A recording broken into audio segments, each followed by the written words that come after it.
All right, it's Sunday, October 20. We're out in the garage. My little woman helped me carry this thing out here. It's sweating right now because being cold in the air-conditioned house and coming out here in the humidity. So I'm waiting for all temperatures to kind of stabilize. We'll wipe this thing down. And the first thing I want to do is I want to trim this outside edge off of the aluminum for a couple reasons. Safety mainly, really, because this thing is pretty sharp.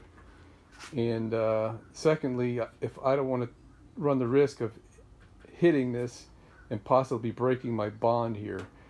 I kind of seriously doubt that could happen, but I'm taking every precaution I can. It looks absolutely fabulous. I'm just really tickled that this thing has come out so well. Let me put my straight edge on it and see how. I had a little bit of a bow this way. Yeah, it still does. It's about a 32nd of an inch bow. Just hardly any at all. And I think that's from when I clamped it on the table the first time. Now this one here is damn near perfectly flat. You can hear it, right? Come back over here. See, it's just hitting on the ends, but it's just the tiniest amount of bow. And some of that might come out when we put the edging on. See how we're doing this way. Yeah, man. This is incredibly, that's about as perfect as you can get. I just tell you, honestly, that's just luck. Because I just happen to have that butcher block table that I made, and it's that straight. So that's why it came out that straight. And, it's not really that heavy for a door. Alright, so let me get started. So again, we're going to trim the outside of this. Then we're going to flip her over. Then we're going to trim the outside of this. And then we're going to cut out the plywood opening underneath there, because the plywood goes flush to the edge. The aluminum needs to have a 3/4 of an inch overhang where the window goes, because that's what the window is going to get bonded to. Alright, here's the setup I just chose to use to do the trimming. I've got my smallest diameter router bit. I guess that's about 3/8 diameter with a ball bearing on it. I'm going to put a little oil on this thing. I always oil them before I use them. Or just about always, so anyway. And I've got just enough protrusion of the carbide cutters. I might lower it a little bit, just so we have less of a chance of having an accident when we're doing the cut. I really wanted to put some tape on this, so as I slide across, I'm not going to scratch up the surface. I think I might be just trying too hard. It's going to be painted and sanded first anyway, but it's still producing a little bit of dew, and I know the tape is not going to stick as good as I'd like it, and I don't want to run the risk of the tape rolling up or something underneath here. And I thought about putting tape on this, just plain old blue painter's tape, so that this has got a softer pad. But then I was thinking, well, fragments of aluminum might get adhered to the tape, so I'm just going to run it just how it is. I'm going to go across the bottom first because there's almost nothing to trim here. And there's also almost nothing to trim on this side. That was intentional. And then once we're satisfied with how everything's working, we're going to go ahead and tackle the larger cut. And I'm really hoping that that bit will go through this aluminum as easily as I'm anticipating, and I'm not going to have to come in here and first cut this on the table saw, for example. That's just going to complicate my life. So here we go. Alright, first cut went really well. It's trimming this aluminum effortlessly. I did have to raise the height of my, or lower, whatever you want to call it, the height of my cutter to get beyond the bulge of squeeze out of glue. Because the first time I went over this, the bearing was riding on top of the glue squeeze out. And there's a little bit of ooze right there. I'm going to hit this with a belt sander when I'm done. But it was also an opportunity to give it a test here, trying to cut through. It was really bunching up and melting the aluminum here. It labored a lot. And imagine, oopsie, sorry. Imagine if I put some Tap Magic aluminum cutting fluid on there. That would make a tremendous difference.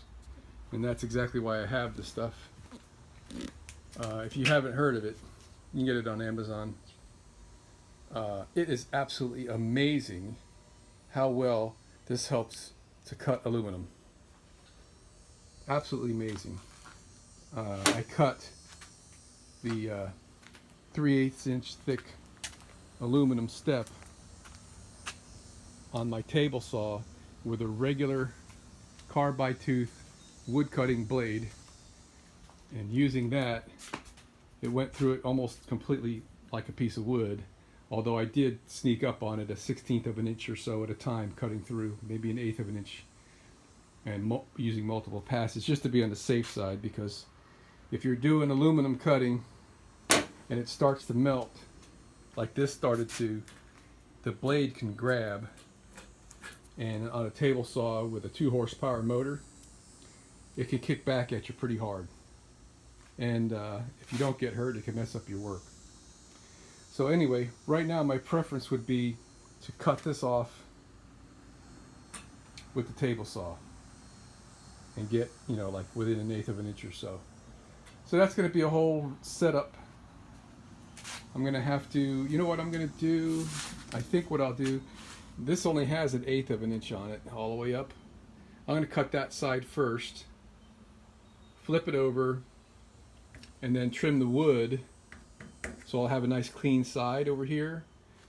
Then I'll come back and put a cut on this thing with the table saw, and I'll probably do it with the aluminum side facing up. Yeah, I got to think that through. All right, so we're over here on the, I forget which side of the door this is. This would be the doorknob side. And I got started to trimming. Like I said, it's just an 1/8 of an inch or so of a cut. And as an experiment, I did it dry. And you could see how the aluminum was melting, galling up. Okay. And I got about this far, and I stopped. And then I put a line of Tap Magic. You can see where I stopped here. That's the Tap Magic fluid. And look at the difference in the cut. Disregard this little thing here. That's because I have a hole I forgot about. The ball bearing went down in that hole, which is no big deal because we're going to get the aluminum edging on the side of this. That's why I'm not really showing any concern. So this, maybe that's more or less where I started, but it's day and night difference cutting through this aluminum with just that little bit of Tap Magic put on the surface.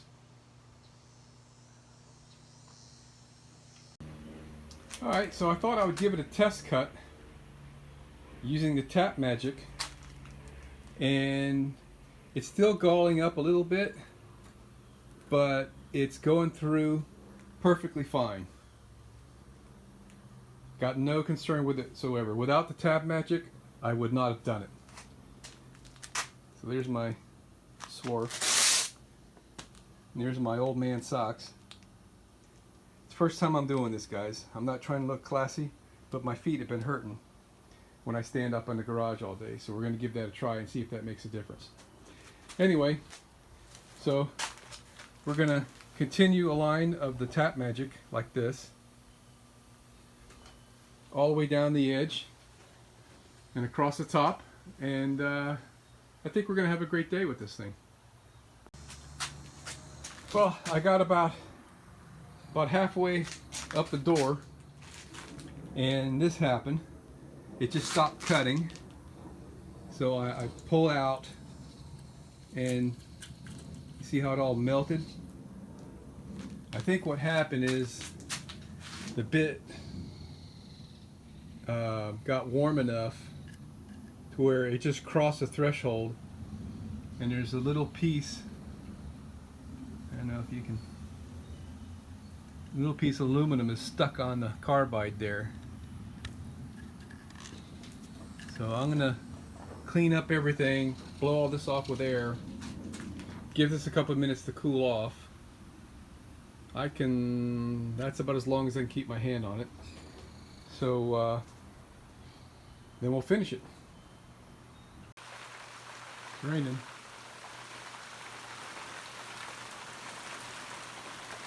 Alright, so I got another couple of feet, and same thing happened. It just stopped cutting because of all the built up molten aluminum pieces. So I'm gonna try a couple things. It could be just that my bit's getting dull in that spot. So what I could do is change the height so I'm on a fresh piece of carbide. But before I do that, this is a variable speed router. I'm going to try to slow the speed down and see if that makes a difference. Actually, I went and just got the wrenches because I was going to move the bit. But first, let me see if a speed change makes a difference. Alright, so that's what's happening, man. Running at a slower speed seemed to help. So I'm going to do a height change on the blade and get to a fresh piece of carbide, a little bit lower in the photo there, and see if that makes a difference.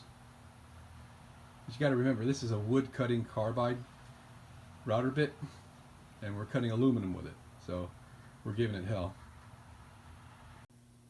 Okay, same thing. The lower speed is not helping. I thought it was, but it clogged up the blade there. Did it do both sides? Yeah, both sides this time. So now let's jack up the speed. Let's go to full speed and see what happens. Because I wasn't on the highest speed when I started. Just so I can share with you, this Porter cable router, it's a Joule. I shared this on one of my other, what is the model number on this? Type 8. Model 1001 Type 8. Love this router. I always wanted one. So I bought one not long ago for another project, and I'm very pleased that I did. So here's our power button, which is a little awkward. Here's my speed button.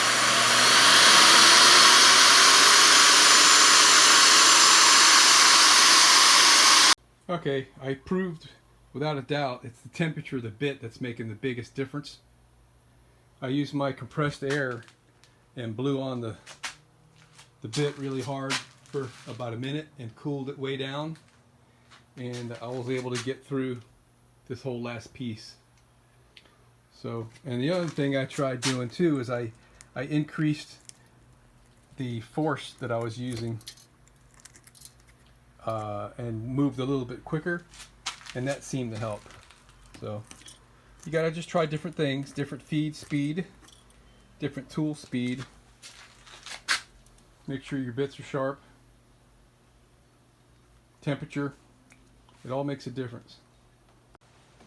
Alright, we did a cleanup. I used my air hose and my vacuum cleaner, and I got up the majority of the mess. I had to clean out my socks. There's a bunch of metal shavings down in my shoes. So we flipped her over.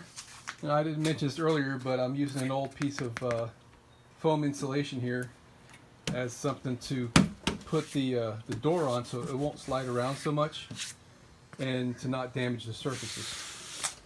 So now what we're going to do, we're going to determine which is the top of the door and the bottom of the door.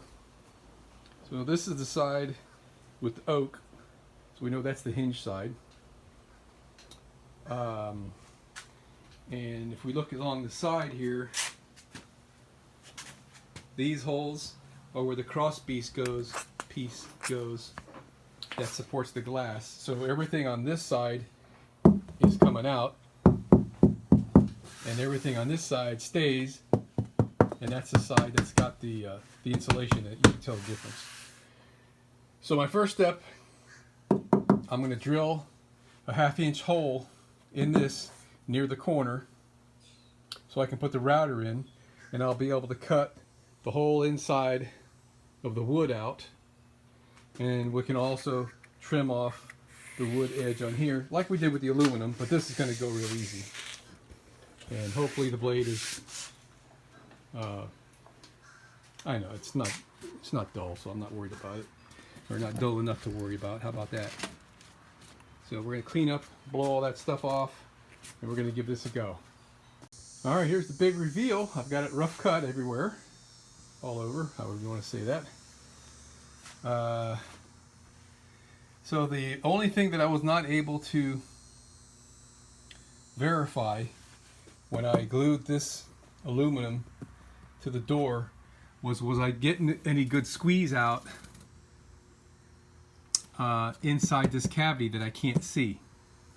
And it's a little bit less than perfect. We got an air gap here. Well, it looks like an air gap anyway. There's just no squeeze out, all right? Which means there's a bit of a bulge in the door there. But we're talking, you know, a 32nd of an inch. I don't care about that. I know we're bonded, okay? Here's some squeeze out here.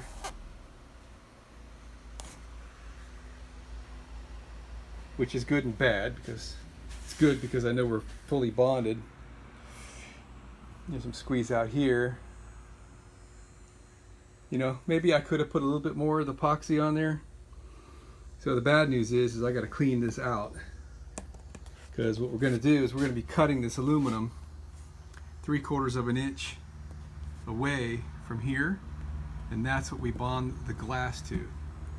So I need to make sure I got a nice flat surface, and it's all sanded and prepped already. It looks like I didn't sand quite enough on this side for some reason. I don't know why, but no big deal. So now we're going to get the belt sander out.